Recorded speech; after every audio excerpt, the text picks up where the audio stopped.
everybody. Welcome to this edition of The Offering. I'm Jerry Corbett, and we bring you this show every Wednesday, and we want you to know that we are delighted to do so. Hey, man, greetings and thank you. If this is your first time, we want you to subscribe. We want you to ring the notification bell, and we want you to give us the thumbs up. All of you who join us on a regular basis, please give us a thumbs up. And let us know you're out there. Make a comment in the comment box. Chat with us, and we're grateful and thankful that you support this ministry. Man, let me tell you, we are here because of you. Thank you for your prayers. Thank you for your donations. Thank you for your viewership. And we want to continue to grow this, and we need for you to subscribe. We want you to tell others about this grassroots ministry. And we come on a Wednesday and we do an offering. The offering is designed to do the opposite. Most offerings take something from you. We give you something, and that's what we always want to do. Hey, my brothers and sisters, it's October.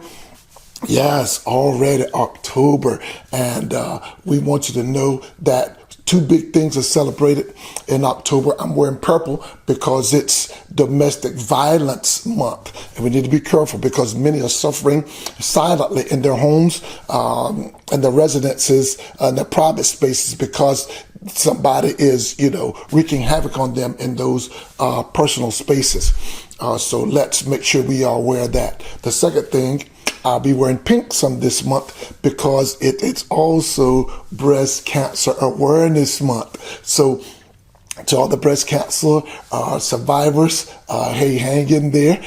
We want you to know that you're in our thoughts and our prayers, and we do thank God. I don't think there is a family that cancer has not impacted. So when we pray, we're praying for everyone, all families that has been going through this ordeal. It's not an easy one, but God will see you through. Amen. Now, listen, I want to talk to you about something that's personal for me, because I want to talk about today when you have too much on your plate. How do you handle that? What do you do when you're always busy? What do you do when you're always in demand, or you always have to do something? And I've been contemplating lately how I could bring an episode to you, because I want to make sure that you understand that life gets busy. But even when life gets busy, we still have to persevere. We still have to go. We still have to do. So, my dear brother, my sister, today I want to talk to you about what to do when your plate is full. All right. And this is going to be a two-part series. And I'm going to get some help here from an article I read from a young lady named Emily Bender. We're gonna mix my thoughts and hers together, and we're gonna help you, because I know many of you are multitasking. Many of you are doing many things, juggling stuff back and forth, how to manage with work, with family, with church, with community stuff, with politics, or whatever you're involved in. It's sucking your time up, and before you know it, that time is gone. But how can you better use that time? How can you make that time work for you? You're busy, but how can you slow down to have some time? Well, I'm going to share with you this Wednesday and next how you can do just that. All right. So what do you do when your plate is full? Well, the first thing you do, and I'll share about 5 of these with you today. The first thing you need to do is get a scheduler and start planning your days. All right. See, the best way to ease stress of having too much to do is to create a plan of attack. How am I going to attack all the tasks that I have this day? So you gotta get a planner. You gotta whip it out, and we can do this in our phones now. We can do this in our iPads. We can do this with our mobile devices that we carry around all day. And we need to start whipping these out, doing it. We need to make sure that we schedule all our meetings, all our appointments, and we need to make sure that when we schedule, we take time to brainstorm what's most important, what gets the priority. And then what we'll do is, when we do this, this will free up some of our brain power, actually. And instead of trying to run from task to task, we can have time to think about everything we have to do next. And then that creates some fluid so that you can have time to rest in between. All right. So break out a planner, start planning your day, schedule it, and even schedule time with your family. Schedule that in because that's important as well. All right. That's the first thing. When your plate is full, you've got to get a scheduler and start planning your days. The second thing is this, and I just alluded to this, is we've got to focus on one thing at a time. Focus on one thing at a time. You can't do all things well. You can do one thing well. See, what you have to understand is that when you're able to focus solely on one thing, one task that's at hand, you're able to be more efficient in completing that task. How many of us have jumped on so many things and all of them are still incomplete? See, you save time by not having to switch from this activity to that one, and I'm preaching to the choir, man, because my life has become a life of multitasking. But multitasking, brothers and sisters, reduces your efficiency and your performance because your brain can only concentrate on one thing at a time. See, your brain is a vast tool, but it needs to concentrate on one thing at a time. So when you're trying to do 2 or 3 things at once, your brain lacks the capacity to perform all of them successfully. So make sure that you focus on one thing at a time, and then you won't burn out. You won't burn up. You won't crash. You won't get frustrated. You won't say, oh no, Brothers and sisters, focus on one thing at a time. If you're going to get some stuff off your plate, if your plate is full and you need to get some stuff off, 1, you've got to get a scheduler and learn how to plan. 2, you've got to focus on one thing at a time. This is the next one is a biggie for me. Learn to say no. See, what you got to understand is no is a complete sentence. No is complete thought. No is the only thing you need to say. See, sometimes despite our best intentions, listen at this, it's just not impossible to do all the things. It's not possible to do all the things you want to do. And, you have to not be able to commit to everything. See, in this case, simply when stuff is piling up and you got a lot of stuff going on, some of that stuff you just have to simply say no to it. See, you must admit that this can be really hard to do. So when you say no, doesn't it feel like you're letting somebody down? It does. It really does. It feels like, oh man, I'm going to let this brother, this sister, or this church, or this program, or these people down. No. But at the same time, by not doing it, look at this, you give yourself time to complete the task that you're already doing. There's nothing wrong with saying, hey man, I'm busy today, I can't. There's nothing wrong with that, oh man, unfortunately I have something scheduled. Is there another time that we can talk about it? Shoot me 2 or 3 dates out here and we'll try to jump on it then if that's the case, all right? See, think about stuff this way. You might disappoint somebody by saying no, but at least then you'll have time to do the one thing that you're doing and do it well. All right? See, you want quality over quantity. All right? A lot of us want quantity, but we need quality. All right? So, hey, that's it. That's 3.